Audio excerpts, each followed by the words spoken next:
మన తండ్రి అయిన దేవుని నుండి ప్రభు అయిన యేసు క్రీస్తు నుండి కృపయు సమాధానము మీకు కలుగును గాక. ఆమేన్. ప్రభు అయిన యేసు క్రీస్తు నామమున మీకు శుభములు. లెంట్ ధ్యానములలో ఏకీభవిస్తున్న మీకు అందరికీ కూడా ప్రభు అయిన యేసు క్రీస్తు నామం పేరిట శుభాలు తెలియజేస్తూ ఉన్నాను. ఈరోజు మనం ధ్యానం చేయబోయే అంశము a time to break down, పడగొట్టుటకు సమయం, పడద్రోయుటకు సమయము అనే అంశాన్ని ధ్యానం చేయబోతూ ఉన్నాం. పుల్లింగ్ డౌన్, పడద్రోయుట, పడగొట్టుట. ప్రసంగి గ్రంథం 3వ అధ్యాయం 1 నుండి 8వ వచనం వరకున్న వాక్య భాగంలో నుండి ఒక్కొక్క మాటను మనం ధ్యానం చేస్తూ ఉన్నాం. మూల వాక్యము కొరింథీలకు రాసిన 2వ పత్రిక 6వ అధ్యాయం 2వ వచనాన్ని మనం చదివినట్లయితే, దేవుడు మనకిచ్చినటువంటి లెంటి దినాలు దేనికి అనుకూలమైన సమయమో మనం నేర్చుకునే అవకాశాన్ని దేవుడు మనకిచ్చాడు. పడగొట్టుటకు సమయం, పడద్రోయుటకు సమయం. ప్రతి దానికి కూడా దేవుడు ఒక్కొక్క రీతిగా ఒక్కొక్క సమయాన్ని ఇచ్చాడు. ఆ సమయాన్ని మనం సద్వినియోగం చేసుకోవాలి. దేవుడిచ్చిన సమయంలో దేవుడు నేర్పించే సత్యాలు, యథార్థమైన విషయాలు మన జీవితంలో నేర్చుకోవాలని దేవుని యొక్క వాక్యం ద్వారా నేను మాట్లాడుతూ ఉన్నాను. కొరింథీలకు రాసిన 2వ పత్రిక 10వ అధ్యాయం 4వ వచనాన్ని మనం చదివితే, పడద్రోయడము అనంటే, పడగొట్టడము అనంటే బాగుగా ఉన్న వాటిని పడగొట్టడం కాదు, చక్కగా ఉన్న వాటిని పడగొట్టడం కాదు, సరిగా ఉన్న వాటిని పడగొట్టడం కాదు. పడగొట్టుటకు దేవుడు సమయాన్ని ఇచ్చాడు. దేనిని పడగొట్టాలి, దేనిని పడద్రోయాలి అని ఆలోచన చేస్తే అపోస్తలుడైన పౌలు మాట్లాడుతూ ఉన్నాడు, మా యుద్ధోపకరణములు శరీర సంబంధమైనవి కావు గాని దేవుని ఎదుట దుర్గములను, ఆటంకములను, అడ్డంకులను, అవరోధములను పడద్రోయ జాలినంత బలము గలవై ఉన్నవి. అపోస్తలుడైన పౌలు ధరించినటువంటి యుద్ధోపకరణాలు. ప్రియమైన దేవుని బిడలారా, దేవునికి ఆటంకం కలిగించేటువంటివి, దేవునికి విరోధమైనటువంటివి, దేవుని ఎదుట సరిగా లేని వాటిని మనం పడద్రోయవలసిన ఆవశ్యకత ఎంతైనా ఉన్నదని దేవుని వాక్యం ద్వారా నేను తెలియజేస్తున్నాను. డిమాలిష్డ్, పడద్రోయడం, పడగొట్టడానికి వచ్చి దేవుడు నేర్పిస్తూ ఉన్నాడు. మనం దేవుని పిలుపునకు లోబడవలసిన వారికి ఉన్నాం. దేవుని పిలుపునకు మనం లోబడితే రక్షణ పొందుతాం. రక్షణ పొందే అవకాశాన్ని దేవుడు మనకి ఇచ్చాడు. ఇలాంటి దినాలలో దేవుడు మనం రక్షణ పొందడానికి దేవుడిచ్చిన సమయాన్ని మనం సద్వినియోగం చేసుకోవాలి. దేవుని చిత్త ప్రకారంగా మనం జీవించాలి. రక్షణ పొందాలంటే మొదటిగా రిపెంటెన్స్, రెండవదిగా ఫెయిత్, మూడవదిగా ఒబీడియన్స్, నాలుగవదిగా ఫర్గివ్నెస్. ఈ 4 మన జీవితంలో మనం కలిగి ఉన్నప్పుడు దేవుడు మనల్ని రక్షిస్తాడు. ప్రియమైన దేవుని బిడలారా, మనం రిపెంటెన్స్ లేకుండా, మారు మనసు లేకుండా, పశ్చాత్తాప పడకుండా రక్షణ పొందాలంటే సాధ్యం కాదు. విధేయత లేకుండా రక్షణ పొందాలంటే సాధ్యం కాదు. అలాగే క్షమాపణ లేకుండా, మన పాపములు క్షమింపబడకుండా రక్షణ పొందాలంటే సాధ్యం కాదు. విశ్వాసము లేకుండా దేవుని యొక్క రక్షణ పొందడం అసాధ్యం. కాబట్టి రక్షణ పొందడానికి, విశ్వాసం కలిగి ఉండడానికి, మారు మనసు పొందడానికి, మనం విధేయులుగా ఉండడానికి మనకు ఏ ఆటంకాలు ఉన్నవో, ఏ అడ్డంకులు ఉన్నవో, మన ఎదుట ఉన్నటువంటి ఆ అడ్డంకులను, అడ్డుగోడలను మనం పడద్రోయాలి. వాటిని అధిగమించాలి, వాటిని దాటాలి, వాటిని జయించాలని దేవుని యొక్క వాక్యము తెలియజేస్తోంది. మొదటిగా మనం పడద్రోయవలసినటువంటి కొన్ని అడ్డంకుల గురించి నేను మాట్లాడుతున్నాను. మొదటిగా ద వాల్ ఆఫ్ అన్బ్రోకెన్నెస్. ప్రియమైన దేవుని బిడ్డలారా, అన్బ్రోకెన్నెస్, విరిగి నలిగినటువంటి హృదయాన్ని గురించి కీర్తనల గ్రంథం 51వ కీర్తనలో రాయబడింది. అయితే విరుగని మనసు మనలో ఉంది, నలుగని మనసు మనలో ఉంది, పగులగొట్టబడిన హృదయాలు మనలో ఉన్నాయి, బండబారిన హృదయాలు మనలో ఉన్నాయి, మూడుబారిన జీవితాల్లో మనం ఉంటూ ఉన్నాం, నశించిపోయే స్థితిలో ఉంటూ ఉన్నాం, కృంగిన స్థితిలో ఉంటూ ఉన్నాం. ప్రియమైన దేవుని బిడలారా, ఎప్పుడైతే మనం విరుగక నలుగక పగులగొట్టబడక మనం ఉన్నామో అప్పుడు మనం దేవునికి దూరంగా ఉన్నవారమే. రాజులు 2వ గ్రంథం 5వ అధ్యాయం 6వ వచనాన్ని మనం చదివినట్లయితే నయమాను గురించి మనం చదువుతాం. నయమాను ఒక దేశానికి సైన్యాధిపతి, సర్వ సైన్యాధ్యక్షుడే. కానీ అనేక దేశాలు, అనేక రాజ్యాలు జయించిన వాడే, పరాక్రమము కలిగిన వాడే. కానీ దేవుని ఎదుటకు వచ్చిన తర్వాత ఎలాంటి జీవితం కలిగి ఉండాలో తెలియనివాడు, ఎలాంటి లోబడిన స్థితి కలిగి ఉండాలో తెలియనటువంటి వాడు. మన దేవుని బిడ్డలారా, విరుగగొట్టబడిన హృదయం అతనికి లేదు, లోబడే హృదయం అతనికి లేదు. 11, 12 వచనాలు మనం చదివితే నయమాను యొక్క మాటలు మనం వింటూ ఉన్నాం. నయమాను స్వస్థత కొరకు ఎలీషా ప్రవక్త దగ్గరకు వచ్చాడు.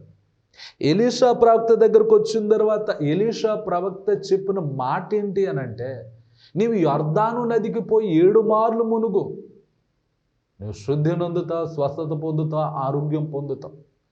నయమాను బాధ ఏంటనంటే, అసలు ఎలీషా ప్రవక్త తనను పట్టించుకోలేదు, తన దగ్గరికి రాలేదు, తనతో మాట్లాడలేదు.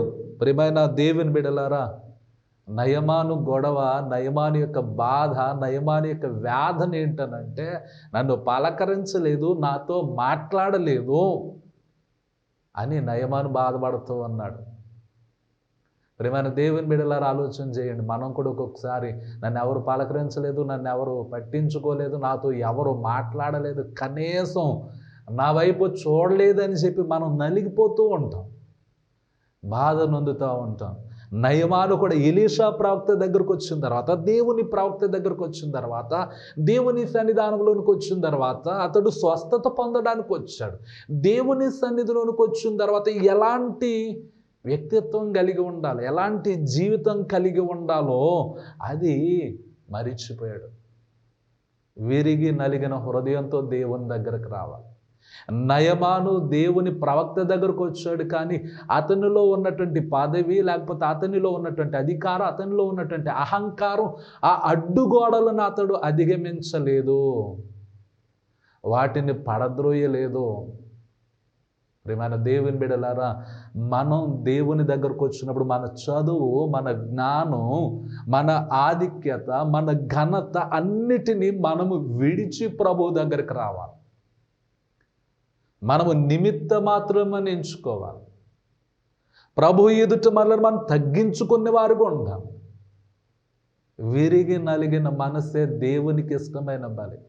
ఈ లెంట్ దినాలు విరుగుగొట్టబడిన, నలుగుగొట్టబడిన జీవితాన్ని గురించి మాట్లాడుతూ ఉన్నాయి, పశ్చాత్తాప జీవితాన్ని గురించి మాట్లాడుతూ ఉన్నాయి. ప్రభు ఎదుట మనల్ని మనం తగ్గించుకోవలసినటువంటి స్థితిని గురించి మాట్లాడుతూ ఉన్నాయి. ప్రియమైన దేవుని బిడ్డలారా, మనం దేవుని సన్నిధిలోనికి వచ్చినప్పుడు ఎలాంటి మనసుతో మనం ప్రభువు వద్దకు రావాలి?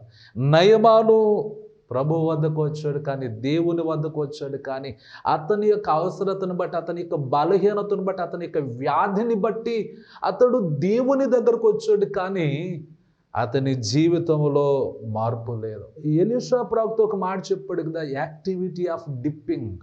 యొర్దాను నదిలో మునగాల, యొర్దాను నదిలో మునగాలి అని చెబితే నయమాను తన దేశాన్ని జ్ఞాపకం చేసుకుంటూ ఉన్నాడు, తన దేశంలో ఉన్నటువంటి నదులను జ్ఞాపకం చేసుకుంటూ ఉన్నాడు. ప్రియమైన దేవుని బిడ్డలారా, దేవుని దగ్గరకు వచ్చినప్పుడు దేవుడు ఎలాగున ఆజ్ఞాపించారో అలాగూ మనం చేయగలగాలి. ఆయన చిత్త ప్రకారంగా, ఆయన మాట ప్రకారంగా, ఆయన వాక్య ప్రకారంగా, ఆయన సంకల్పం ప్రకారంగా చెయ్యాలి. కాబట్టి మనలో ఉండేటువంటి అహంకారం కానీ, అవిధేయత కానీ దానికి అడ్డు కారాదు. అలాంటి అడ్డుగోడలను మనం పడద్రోయాలి. అన్బ్రోకెన్నెస్, ప్రభువు దగ్గరకు విరిగి నలిగిన మనస్సుతో రావాలి, కానీ విరగనటువంటి హృదయంతో దేవుని దగ్గరకు రాకూడదు. మూడుబారిపోయినటువంటి స్థితిలో మనం దేవుని దగ్గరకు రాకూడదు. దేవుని చిత్తం కొరకు ప్రయాసపడేవారిగా ప్రభువునొద్దకు మనం రావాలి. ప్రియమైన దేవుని బిడ్డలారా, మరి నయమానుతో చెప్పబడిన మాట, ఎప్పుడైతే నయమాను దేవుని మాట వింటాడో, ప్రవక్త చెప్పిన ప్రకారంగా నడుచుకుంటాడో, అప్పుడు నయమాను స్వస్థత పొందుతాడు. మనం కూడా మన జీవితంలో ఏదో దేవుని వాక్యం వినేసి వెళ్ళిపోవడం కాదు, కానీ ఆ వాక్యానికి తగినట్టుగా మనం నడుచుకుంటే మన జీవితంలో ఆశ్చర్యకరమైన కార్యాలు జరుగుతాయి, అద్భుతాలు జరుగుతాయి, మహిమ కార్యాలు జరుగుతాయి. మనం దేవుని సన్నిధిలోనికి ఉపవాసంతో, లేకపోతే ప్రజలందరికీ కనపడేలాగా తగ్గింపు మనసుతో మనం ప్రభువు దగ్గరకు వచ్చి ఆ ప్రార్థనలో పాలు పంపులు పొంది వెళ్ళిపోవడం వల్ల ప్రయోజనం లేదు. దేవుని యొక్క సన్నిధానంలో వాక్యానికి విధేయులుగా ఉండాలి. తండ్రి అయిన దేవునికి విధేయులుగా ఉండాలి. కుమారుడైన క్రీస్తుకు విధేయులుగా ఉండాలి. పరిశుద్ధాత్మ దేవునికి విధేయులుగా ఉండాలి. మనలను మనం తగ్గించుకుని మనస్సుతో మనం ఉండాలి. నయమాను చిరాకుతో వెళ్ళిపోతున్నాడు, కోపంతో వెళ్ళిపోతున్నాడు. తనలో ఉన్నటువంటి అహంకారాన్ని అధిగమించలేక, జయించలేక, ఆ దుర్గములను, ఆ అడ్డుగోడలను పడద్రోయలేక ఎలీషా ప్రవక్త దగ్గర నుండి వెళ్ళిపోతున్నాడు. స్వస్థతను నిరాకరించి, దేవుని మాటను నిరాకరించి, దేవుని వాగ్దానాన్ని నిరాకరించి వెళ్ళిపోతూ ఉన్నాడు. ప్రియమైన దేవుని బిడ్డలారా, మనలో కూడా అన్బ్రోకెన్నెస్, దేవుని మాటను పట్టించుకోని వారిగా ఉంటున్నామా? దేవుని మాటకు స్పందించని వారిగా ఉంటూ ఉన్నామా? దేవుడు మనతో మాట్లాడుతున్నాడు. కాబట్టి దేవుని వాక్యం ద్వారా మన యొక్క హృదయాలు కదిలింపబడి, మన హృదయాలు ఉజ్జీవింపబడి, దేవుని మాట ప్రకారంగా మనం జీవించినప్పుడు దేవుడు మన జీవితాలలో మనం అడిగినది, మనం ప్రార్థించింది, మనం మొరపెట్టినది, మనం విజ్ఞాపన చేసినది దేవుడు మన జీవితాల్లో నెరవేరుస్తాడు. ప్రియమైన దేవుని బిడ్డలారా, నయమాను ఎప్పుడైతే అక్కడ తన పనివారిలో ఒకడు వచ్చి నయమానుతో మాట్లాడినప్పుడు, నయమాను ప్రవక్త చెప్పిన మాటకు లోబడి యొర్దాను నదిలో మునిగినప్పుడు హీ వాజ్ క్లీన్, అతడు శుద్ధుడయ్యాడు, స్వస్థత పొందుకున్నాడు.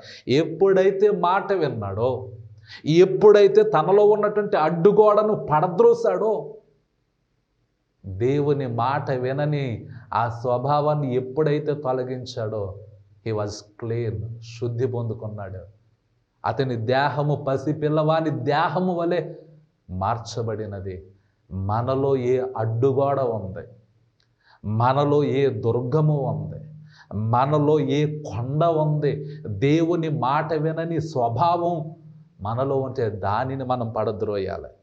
రెండవ మాట నేను జ్ఞాపకం చేస్తున్నాను, ద వాల్ ఆఫ్ అన్బిలీఫ్, అవిశ్వాసము అనేటువంటి గోడ.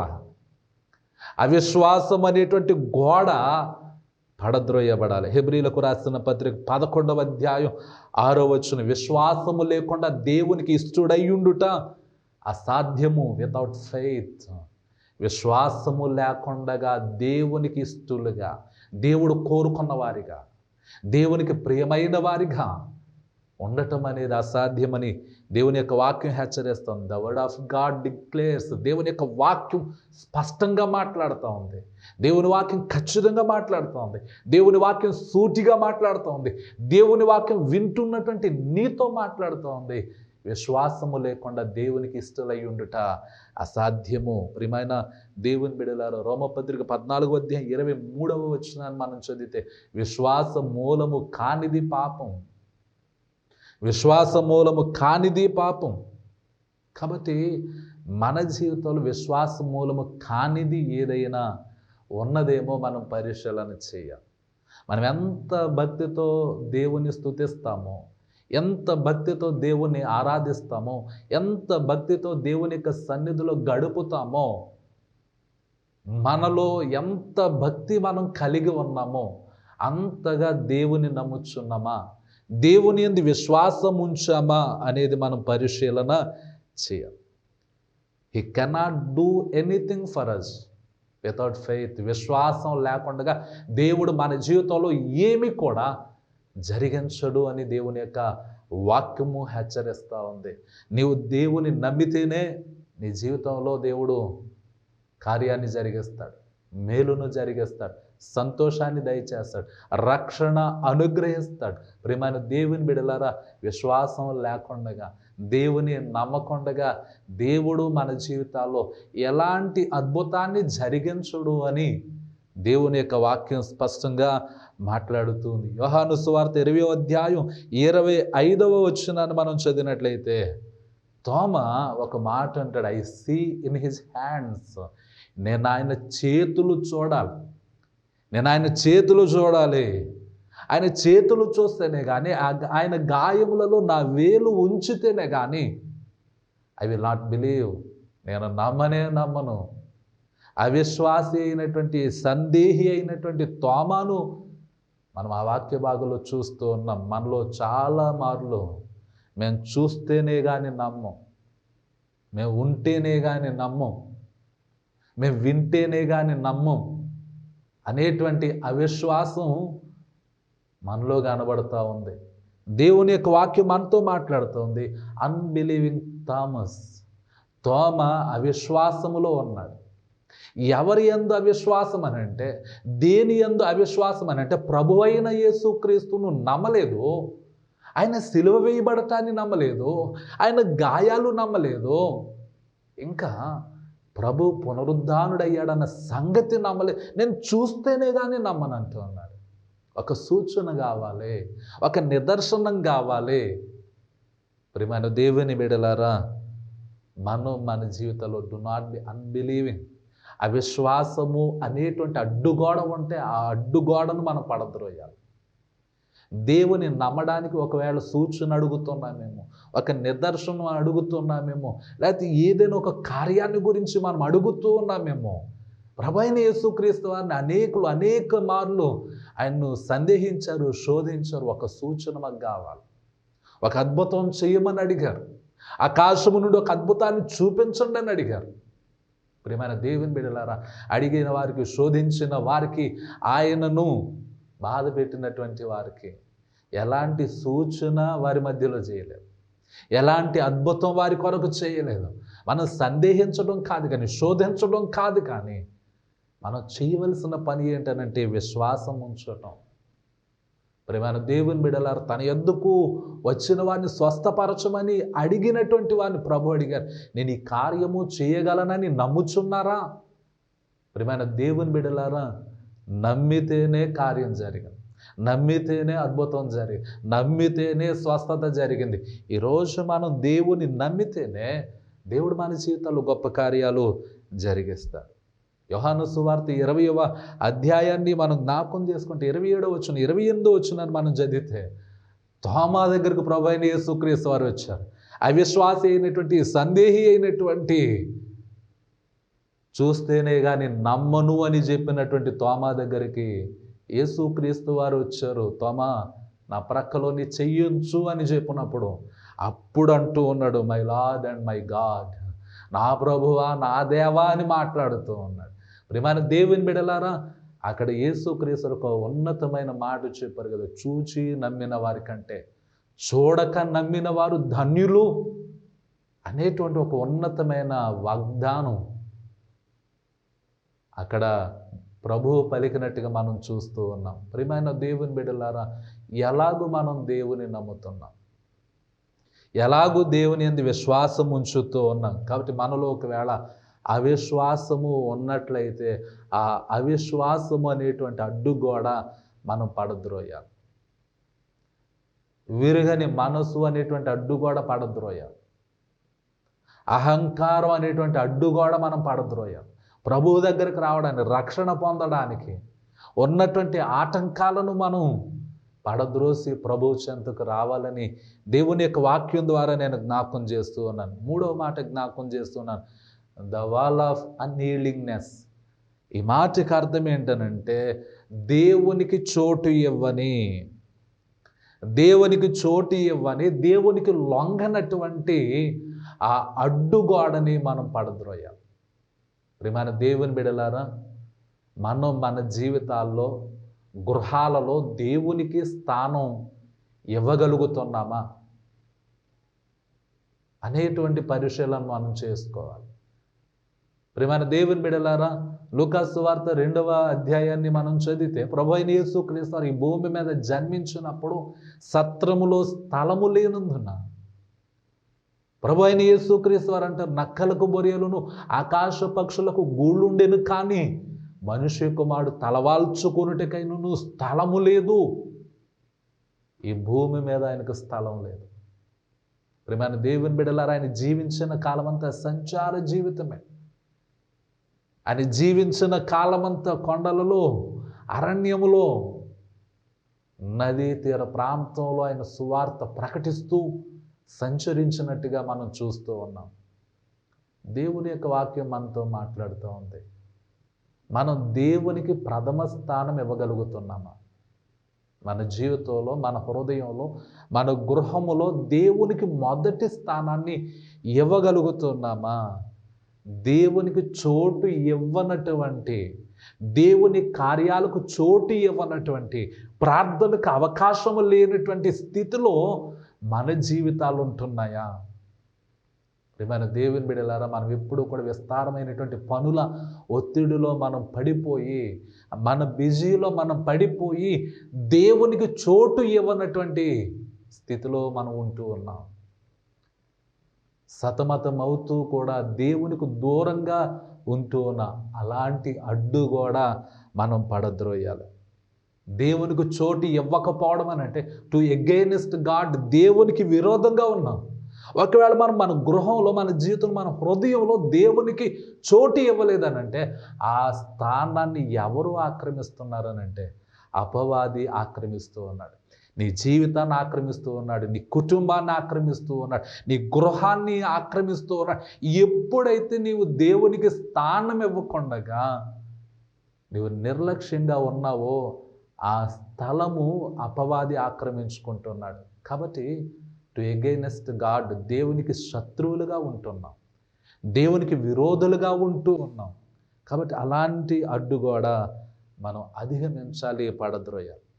అపోస్తల కార్యముల గ్రంథం 9వ అధ్యాయం 6వ వచనంలో అపోస్తలుడైన పౌలు తన యొక్క జీవితంలో ప్రభు తను పట్టుకున్నప్పుడు అక్కడ రాసినటువంటి మాట, సౌలు యొక్క మాట మనం చూసిన, ప్రభు నేనేం చేయాలని నువ్వు కోరుకుంటున్నావు.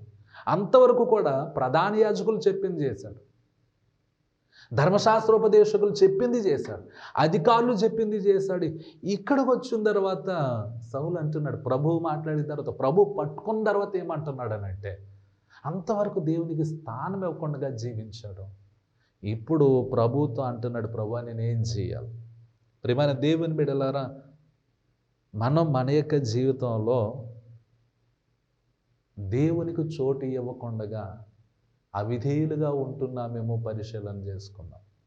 అలాంటి అడ్డుగోడను అధిగమించాలని దేవుని యొక్క వాక్యం ద్వారా మనం జ్ఞాపకం చేసుకుంటూ ఉన్నాం. మనం ఇంకా దేవునికి విరోధులుగా, అవిధేయులుగా ఉన్నట్లయితే ఆ అడ్డుగోడను అధిగమించి, ఆ అవిధేయతను తొలగించి, విరోధాన్ని తొలగించి ప్రభువుతో మనం సమాధాన పడటానికి ఈ లెంట్ దినాలు దేవుడు మనకు ఒక అవకాశంగా ఇచ్చాడు. చివరి మాట నేను జ్ఞాపకం చేస్తూ ఉన్నాను, ద వాల్ ఆఫ్ అన్ఫర్గివ్నెస్. మూర్ఖత్వం, మొండితనం, క్షమించలేని మనసు. ద వాల్ ఆఫ్ అన్ఫర్గివ్నెస్, క్షమించలేని మనసు. ఆ మనసును, ఆ అడ్డుగోడను మనం అధిగమించాలి. మత్తయి సువార్త 6వ అధ్యాయం 14-15 వచనాలు మనం చదివితే ప్రభువైన యేసుక్రీస్తు క్షమాపణ గురించి మాట్లాడతారు. మనం ఎప్పుడైతే మన పొరుగు వారి అపరాధములను క్షమిస్తామో దేవుడు మన అపరాధములను క్షమిస్తాడు. మనం క్షమించకుండగా క్షమాపణ పొందలేము. కాబట్టి క్షమాపణ లేని మనస్సుని మనం అధిగమించాలి. కాబట్టి దేవుని యొక్క వాక్యం ద్వారా దేవుడు మనల్ని హెచ్చరిస్తున్నాడు. ఏ అడ్డుగోడలు అధిగమించాలో, ఏ అడ్డుగోడలను పడద్రోయాలో దేవుడు మనతో మాట్లాడాడు. కాబట్టి మనం దేవుని యొక్క సన్నిధిలో శిలువ రక్తంలో మన ప్రతి పాపం కడుగబడి మనం శుద్ధులుగా చేయబడి దేవునితో ఒక ఉన్నతమైన సహవాసాన్ని మనం పొందుకుందాం. అలాగుండుటకు పరిశుద్ధాత్మ దేవుడు మనకు తోడై ఉండి నడిపించునుగాక. ఆమేన్. ప్రార్థన చేసుకుందాం. మహాపరిశుద్ధుడా మీకు వందనాలు. ప్రభువా నీ యొక్క సన్నిధానములో ప్రభువా పడద్రోయుటకు సమయము అనే అంశాన్ని మేము ధ్యానం చేయడానికి అవకాశం ఇచ్చారు. ఇదిగో ఇప్పుడే మీకు అనుకూల సమయము అని ప్రభువా, సమయము అనే అంశం ద్వారా మీరు మాతో మాట్లాడుతున్నారు. ప్రభువా మాకు దేనికి మీరు సమయం ఇచ్చారో నీ వాక్యం ద్వారా మేము నేర్చుకుంటున్నాం. ప్రభువా మేము ఏమి పడద్రోయాలో నీ వాక్యం ద్వారా నేర్చుకున్నాం. మాలో విరుగని మనసు ప్రభువా, చలించని మనసు అనేటువంటి అడ్డుగోడను పడద్రోయడానికి మాకు నేర్పించినందుకే వందనాలు ప్రభువా. అహంకారము, అవిధేయత, అవిశ్వాసము అనేటువంటి అడ్డుగోడలను పడద్రోసి ప్రభువా మిమ్మల్ని హత్తుకొనే జీవితం దయచేయండి తండ్రి. ప్రభువా నీ యొక్క సన్నిధిలో మాలో క్షమించలేని మనసు ఉంటే ప్రభువా ఆ అడ్డుగోడను మేము పడద్రోసి తండ్రి నీ యొక్క సన్నిధిలో మేము క్షమాపణ కలిగిన వారిగా, ఆ పొరుగు వారిని ప్రేమించేవారిగా బలపరుచుమని మేము ప్రార్థన చేస్తున్నాం. ప్రభువా వాక్యం వింటూ ఉన్న బిడ్డలను దర్శించండి తండ్రి. ఎవరు ఏ సమస్యలో ఉన్నారు, ఏ శోధనలో ఉన్నారు, ఏ బలహీనతలో ఉన్నారు మీరు ముట్టి స్వస్థపరచండి. సంపూర్ణ ఆరోగ్యము దయచేయండి. ఈ 40 దినాలు ఉపవాస ప్రార్థన కోడికలలో ఏకీభవిస్తున్న బిడలను దీవించుంటారు. ఉపవాసం ఉంటున్న వారిని దర్శించండి. ఇదిగో తండ్రి వాక్యములో బలపరచండి, ప్రార్థనలో బలపరచండి. మీ యొక్క శిలువ రక్తము వారి మీద ప్రోక్షింపచేసి శుద్ధులుగా చేయండి ప్రభువా. మీ శక్తితో, మీ యొక్క బలముతో, మీ యొక్క ఆత్మతో వారిని నింపుమని సదాకాలం మీరు మాకు తోడై ఉండమని యేసు నామమున నడుచున్నాము తండ్రి. ఆమేన్. త్రియేక దేవుని దీవెన సదాకాలము మీకు తోడై ఉండి నడిపించునుగాక. ఆమేన్.